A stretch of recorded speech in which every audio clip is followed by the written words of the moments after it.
Olá, o programa Ronda está começando para você que gosta de ficar muito bem informado. Gente, olha, hoje eu vou trazer informações sobre um caso extremamente chocante.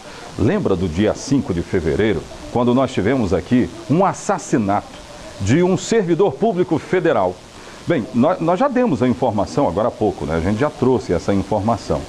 Mas eu quero trazer outros detalhes em cima dessa informação. Houve uma coletiva, a gente vai colocar no ar essa coletiva daqui a pouco.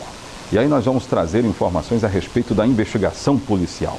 Nós vamos analisar detalhes aqui, né? Deixa eu falar com a minha produção. Produção, tudo bem? Vamos juntos então?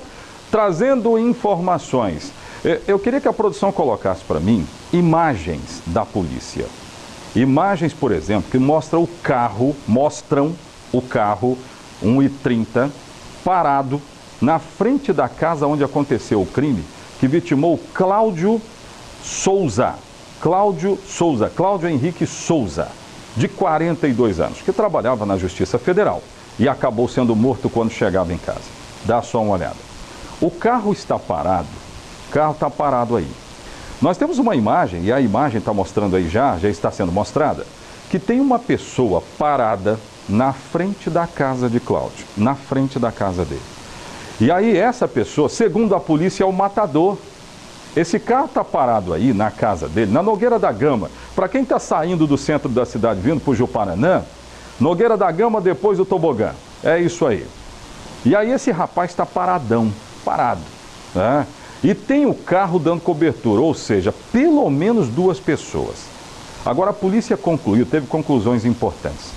Esse rapaz está parado e agiu sozinho, né? Pelo menos para matar. Depois ele tem a fuga, que o carro fica ligado. Então, hoje nós vamos trazer o que a polícia já concluiu desse caso aí. São imagens que chegaram para a polícia, ela não diz como essas imagens chegaram para ela, mas ela já levantou bastante coisa.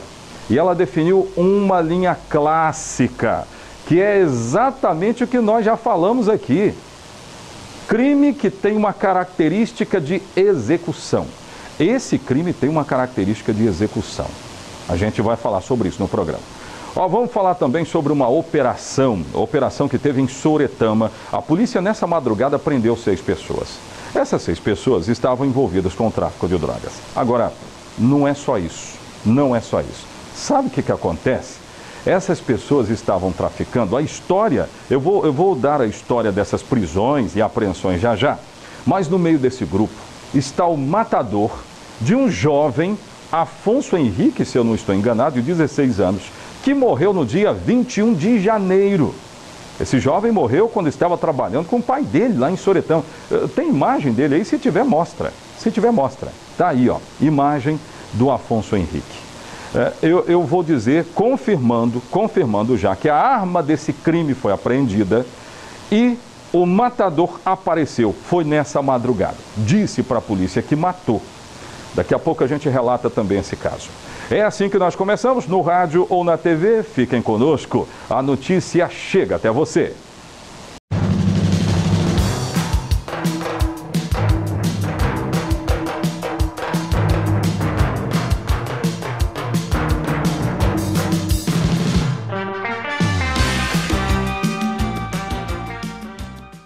Vamos lá, vamos seguindo com o nosso programa, vamos trazer coletiva da polícia, coletiva extremamente reveladora sobre o caso do funcionário público federal que acabou sendo morto na Nogueira da Gama, para quem sai do centro da cidade, sentido Juparanã, logo depois do tobogã. Era final da tarde do último dia 5, por volta das 6 horas, o carro já encostou na frente da casa de Cláudio Henrique Souza, de 42 anos, carro que trazia o matador. Olha só, a imagem está aí, ó. A imagem está aí. O matador ficou ali. A polícia disse, olha que detalhe importante, a polícia disse que ele ficou cerca de 2 horas aí, de campana, só esperando o momento da sua vítima chegar. Sabe qual outro detalhe que me chama a atenção nesse caso? Foi o tempo que levou o matador para executar a sua vítima, entrar no carro e sair. Em disparada, fugiu. A polícia identificou o carro, né? Identificou detalhes desse caso aí. Mas tem um detalhe aí, o matador, levou 11 segundos para executar e fugir. A característica disso é o que eu já avizinhei lá atrás. Nós já falamos disso aqui, né, produção? O crime que está caracterizado aí é de uma execução, crime de mando. Eu tenho as informações. Vamos colocar a coletiva do delegado dada hoje de manhã? Vamos saber? Põe no ar. No dia 5, como os senhores já sabem, ocorreu um homicídio no bairro Colina que vitimou o nacional Carlos Henrique, servidor da Justiça Federal. Naquele dia, conforme demonstram as investigações, o executor do crime iniciou uma vigilância voltada a identificar o exato momento em que a vítima chegara em casa. E nessa oportunidade, depois da vítima já estar com seu automóvel estacionado no interior de sua residência, o executor desembarcou do veículo que fazia a vigilância e, de posse de uma pistola de uso restrito, calibre 9mm, efetuou 9 disparos de arma de fogo contra a vítima, dando causa aí à morte do servidor da Justiça Federal, Carlos Henrique Batista. Feito isso, nós desenvolvemos o trabalho de investigação, que está avançando, e conseguimos identificar o veículo utilizado durante essa vigilância, conseguimos sanar algumas dúvidas sobre o número de executores, chegando à conclusão, nesse momento da investigação, que é apenas um executor que foi responsável pela vigilância e execução da vítima. E o que é de destaque aqui é que, nesse momento da investigação, nenhum dado colhido até agora no inquérito policial sinaliza qualquer relação com o homicídio e as atribuições desempenhadas pelo Cláudio. Não há nenhum dado até o presente momento que vincule o homicídio praticado contra o Cláudio e as atribuições exercidas na Justiça Federal.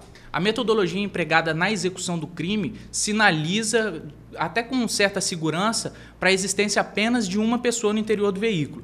Isso porque foi iniciada a vigilância, foi feita a preparação do veículo para a saída após a execução e o executor do crime desembarcou da posição de motorista, foi até o local onde se encontrava a vítima e lá atirou contra a vítima, causando-lhe a morte.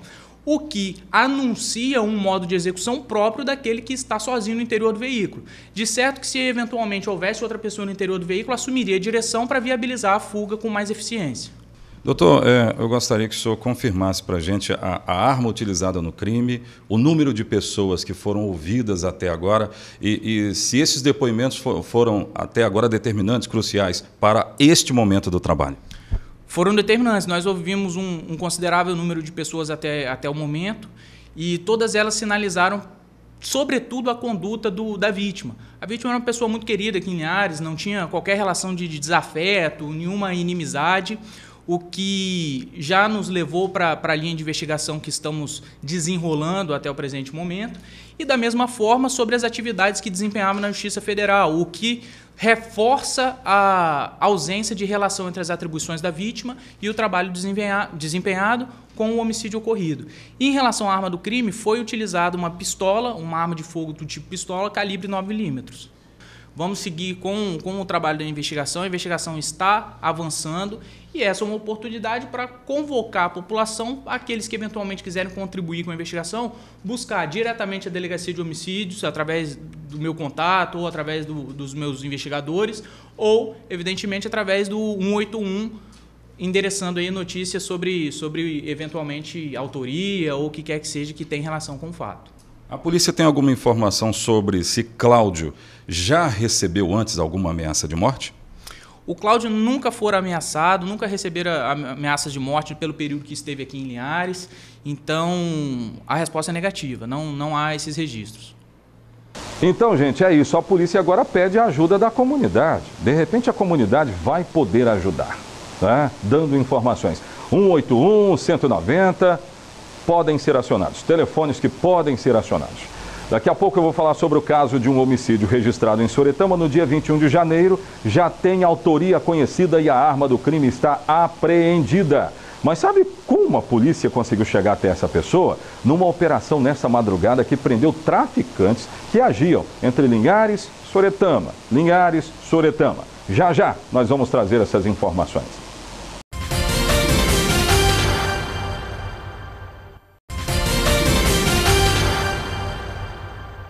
Segundo bloco do nosso programa, vamos trazer informações de uma operação policial. Produção, coloca imagem dessa operação policial, o resultado dessa operação policial. Esse carro que aparece aí é um HB20 preto.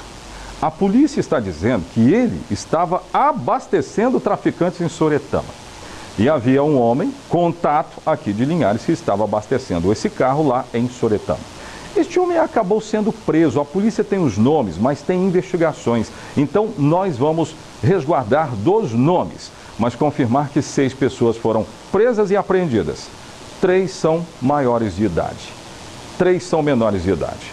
No meio desse grupo aí, aparece um que cometeu um homicídio e uma tentativa. Sabe quando? Dia 21 de janeiro, era uma tarde quente, quando o pai e filho estavam trabalhando ali na Avenida Vista Alegre, em Soretama. E aí, alguém passa e atira. O filho morre, o pai acabou se tratando, se recuperou. Detalhe dessa história: o matador é um menor de 15 anos. O que disparou, menor de 15 anos, disparou contra o menor de 16 anos, que é o Afonso Henrique, que acabou morrendo. Mas diante disso tudo, eu vou trazer a informação do homicídio e da operação do GAT, hein, que continua fazendo um trabalho primoroso em Soretama com o apoio da população. Vamos saber? A matéria é essa aqui, ó. Põe do ar. Não demorou muito para que a polícia encontrasse o autor de um dos crimes que mais repercutiu nas redes sociais de Soretama neste ano de 2019. Foi, na época, uma dupla tentativa de homicídio que ocorreu na tarde de uma segunda-feira, 21 de janeiro, na praça esportiva da cidade. Pai e filho estavam trabalhando naquela oportunidade quando um atirador passou e disparou diversas vezes quando estavam ainda dentro de um automóvel. Ellington Santana, de 38 anos, foi atingido, levado ao hospital HGL. Recebeu amparo médico e sobreviveu. A mesma sorte não teve o filho dele, Afonso Henrique, de 16 anos. Também chegou a ser socorrido, mas não resistiu aos ferimentos e faleceu a caminho do pronto atendimento de Soretama. Em uma operação no município nesta madrugada, o GAT, Grupo de Abordagens Táticas, tirou de circulação um grupo que traficava em um veículo HB20 de cor escura e que levava droga para a cidade. Através de um trabalho de investigação, o carro foi apreendido. Os envolvidos com a droga foram encontrados e presos. Um total de 6 pessoas, 3 menores e 3 adultos. No meio do grupo estava um menor de 15 anos que portava uma arma apreendida, Taurus, calibre 38. Segundo relatos colhidos pelos policiais, foi a mesma arma usada para praticar a tentativa de homicídio do dia 21 de janeiro, que na sequência causou a morte de Afonso Henrique. O menor de 15 anos confessou que foi ele quem cometeu o homicídio. Textualmente, as informações foram colocadas em boletim de ocorrência sobre a apreensão de drogas desta madrugada do grupo que traficava em Soretama e também cita o homicídio do dia 21 de janeiro. Foram várias descobertas em apenas uma ação do GAT que tem atuado em Soretama. Recentemente, os policiais divulgaram um vídeo onde eles encontram droga e arma dentro de um cano de PVC em uma região de mata na cidade. Neste caso, um menor foi apreendido. Então é isso, crime elucidado. Eu fico triste de dar a informação que um menor de 15 cometeu crime análogo ao homicídio. É assim que tem que falar, né, produção? Crime análogo ao homicídio, menor de 15 anos, que matou um de 16, desavenças, em Soretama. Crime elucidado. Daqui a pouco de volta, terceiro e último bloco do nosso programa. E essa mãe de santo que acabou sendo presa aí, hein, gente? Eu tenho essas informações, né? Tá presa. A delegada doutora Suzana vai falar conosco já já sobre essas informações. Eu volto já.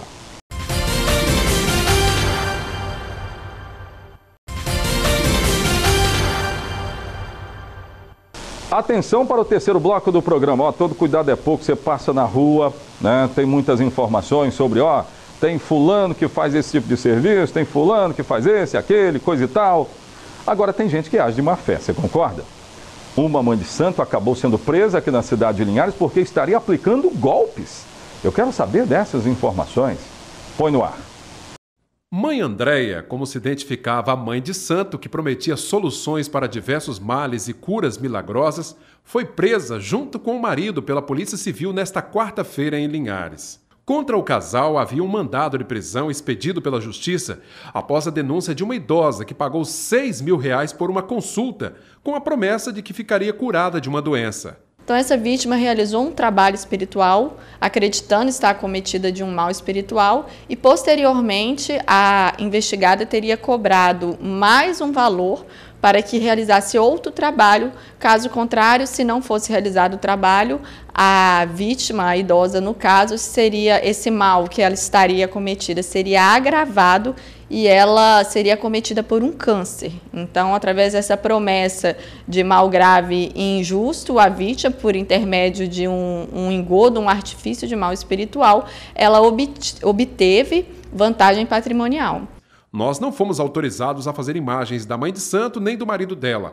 Era por meio de cartazes como este que Andréia atraía seus clientes com anúncios de curas espirituais e físicas. Às vezes as pessoas não percebem que foram vítimas de um golpe, porque a conduta de eventualmente ela condicionar a melhora espiritual ao pagamento de valor, por si só já caracteriza aí um dolo de obter vantagem indevida. E ainda, se ela promete que esse mal vai agravar, se o trabalho não for realizado, há a imputação de uma grave ameaça e, portanto, caracteriza o crime de extorsão. A prisão temporária tem o prazo inicial de 30 dias para as investigações serem concluídas. Com o término das investigações, pode haver entendimento pela necessidade de manutenção e conversão da prisão temporária em prisão preventiva e vai ser remetido ao Ministério Público para que realize o juízo de valor sobre o oferecimento da denúncia. Além de Linhares, há relatos da passagem de Mãe Andréia por outros municípios, como Barra de São Francisco e Vitória.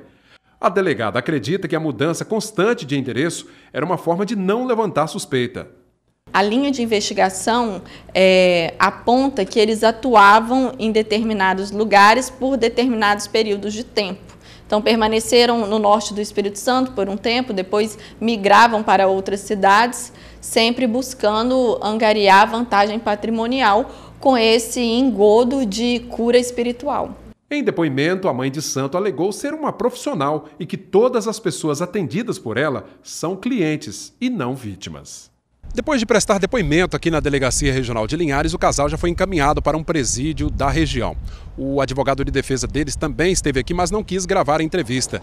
A delegada Suzana Duarte, que conduz as investigações, pediu para que outras possíveis vítimas da mãe Andréia possam procurar a delegacia e fazer as suas denúncias. A gente solicita que eventuais pessoas que tiveram, que contrataram os serviços, dessa intitulada Mãe de Santo e em situações semelhantes, procurem a delegacia para relatar, buscar reparação do prejuízo, uma vez que além da prisão temporária também foi representado pelo bloqueio de valores em contas bancárias até o final da investigação para ressarcir eventuais vítimas que foram lesadas. Então, só para fechar o programa, tem gente que faz dentro da regra. Agora tem gente que faz dando golpes. É o caso que a gente acabou de mostrar. Ronda da Cidade fica por aqui. Muito obrigado pelo carinho da sua audiência. Nós voltaremos amanhã. Eu estarei aqui esperando por você. Até amanhã. Tchau, tchau.